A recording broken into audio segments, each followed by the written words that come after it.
Hey guys, Apev here, and welcome back to my room. You might be able to see a few differences. Notice that I have committed the sin of owning an Xbox.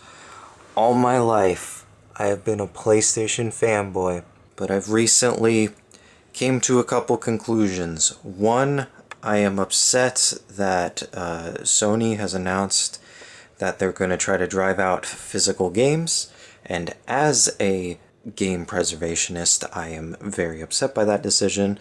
So I no longer have like a die-hard allegiance to fully support Sony in their future endeavors.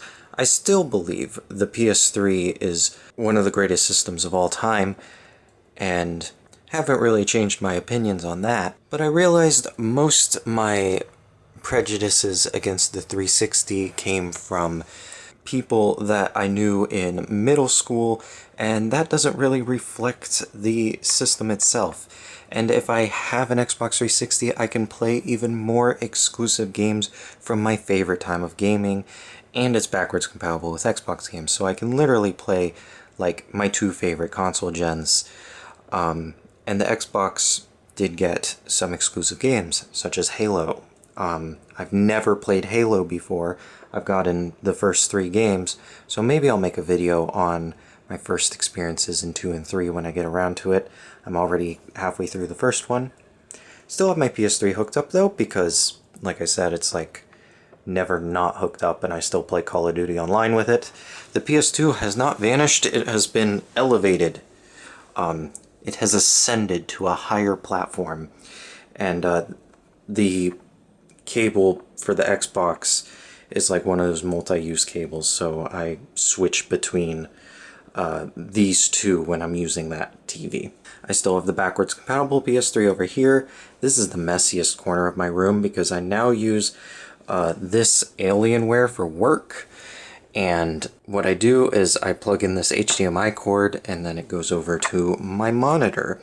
This is a whole new situation as well. So in the same way that I'm not entirely loyal to Sony, although I also am not a fan of Microsoft, but you know, I bought this used and it's a 20-year-old system, so none of the money's actually going to Microsoft. I got really annoyed with Apple and Microsoft for collecting people's data and shoving AI into everything, so I switched to Linux. I bought this pre-built PC. It's a Republic of Gaming something or other. I'll put it on screen when I'm done, and I flashed it with Linux Mint, and the only thing it really needed was a new cooling system because this thing was running hot when I got it, but now it works quite well. And because I was an Apple person before, I never used my PC for gaming to begin with, so switching to Linux wasn't like, oh no, I'm missing out on all these games, because it's not like there was a ton of games on Apple to begin with. All I really needed was an editing software, and someone made a nice little, I forget what it's called, but a software program that recompiles DaVinci Resolve to work with Debian-based Linux, whatever they're called. Are they called distributions? Whatever. I got DaVinci Resolve working on Linux Mint, which is all that really matters because I used to edit with Final Cut Pro, and this is the closest thing to that. And it's been going well. This is a video I posted like a month ago.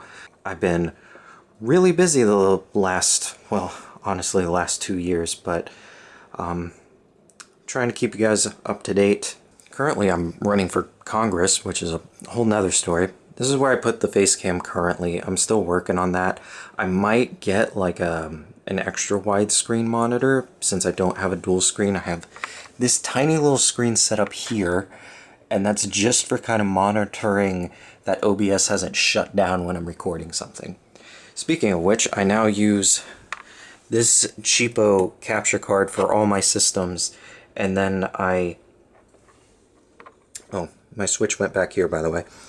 I use this HDMI splitter for recording PS3, this component thing for component to HDMI for recording analog things. Basically, I convert it to HDMI and then it works in this generic capture card. Still got the light up there. I barely use it, but I also shove a lot of things for display up there.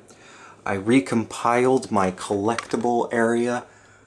If you should probably go back and watch my previous video if you care about any of the changes to my room. But I just moved things around. I used to have like a PlayStation 4 Pro box up there, but that's not exactly like a rare item anymore. So took that out here. Used to be a PS5 box over here, took that out here. Put a CD player over here because I do like collecting CDs, and this is a nice way of displaying them. I think I did an unboxing on that. Got my entry thing for Young Americans for Liberty convention I went to in 2021.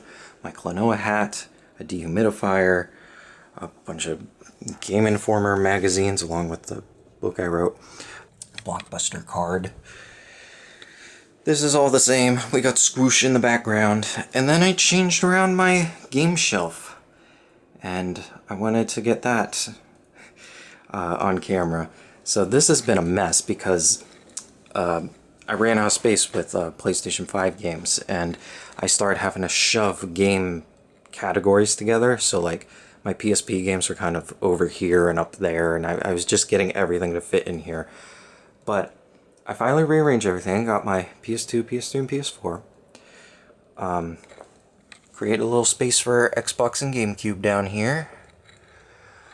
My parents got me this Neo Geo Pocket Color for my birthday. So I put that down here. And then I got some of my CDs in here. I also have a closet in the living room that I keep my CDs. Put my PSP games on the CD shelf. And the PS1 and Dreamcast is here. And then the PS5 games actually fit. I have 2 more slots, or 3 more slots for PS5 games. But I got this shelf at GameStop for my PS3 games. This shelf used to hold these games up here when I first got my PS3 in 2009. So I didn't actually buy these shelves. That used to be for my CDs in the living room, and I put it in here, and now it gave me more space. So now I can keep buying games. Not sure if that's a good economic choice, but anyways, same stuff's in here, the same posters, same display things. This poster from Pixel Empire. I think that's it. Everything else is the same. Just wanted to give that brief update and kind of talk about Xbox. I turned that off because it was creating a high frequency at us. And I'm not sure how I look in this lighting, but I got a new haircut. It's appeared in a couple of my videos, but this is what I look like now. I'm not sure if I mentioned this in a previous video, but I keep my like controller chargers down here. And my wife got me this little headset holder so I can keep my headphones next to my PlayStation 5 for when we play online. And I also recently got this little PS2 card to PS3 adapter so I can sync my PS2 saves onto my PS3 in case the memory card dies. And that's the best way I can think of backing them up, apart from finding out how to like ROM dump PS2 stuff or like modify my PS2. None of the things in here are jailbroken. I do have a jailbroken PSP over here, but that's my only modified thing. As you can tell, I'm kind of just, I keep everything original, and I like to own my games physically for the most part. Part of video game preservation, by the way, if you are on PC, anytime you want a game that's DRM free, make sure you check out Good Old Games, GOG.com, and check if it's on there, because you can download the installer, then actually keep your game locally. Technically even burn it onto a CD if you want. I'm not sure if that's legal, but so maybe look into that yourself. But that is the closest thing to game ownership we have next to physical games. And also part of my platform for running for Congress is that I want to reform copyright law to prioritize digital ownership for, well, the customers, because the whole point of copyright law in the United States is to promote the progress of science and arts, and allowing companies to revoke science and art doesn't promote science or art. So I am also working on that. Anyways, thank you guys for watching this video, and I'll see you guys around. I'll definitely, the channel's not dead, just working on a lot right now. Oh, this is a change. Moving the thermostat into here because this room was getting really hot, and it used to be in the hallway where, well, no one is, and there isn't an air vent in the hallway, so this room, I basically run the whole climate control of the house based on this room. Oh, and I still need to move my ring light to where it would actually be beneficial. Alright, I'm gonna shut up now. See you guys next time. Now, before you say, how could you be a PlayStation fanboy for the PS3? The Xbox 360 was clearly the superior console. After I recorded this video, the NAND memory in this just failed on me. I've had this for 2 days. So, I will be taking this back to the store tomorrow and looking for a fat Jasper unit, hopefully. I've never experienced the joys of owning a 360 in person, but I always believed they were less reliable, and they're proving themselves. It's a Black Trinity model now, and it works.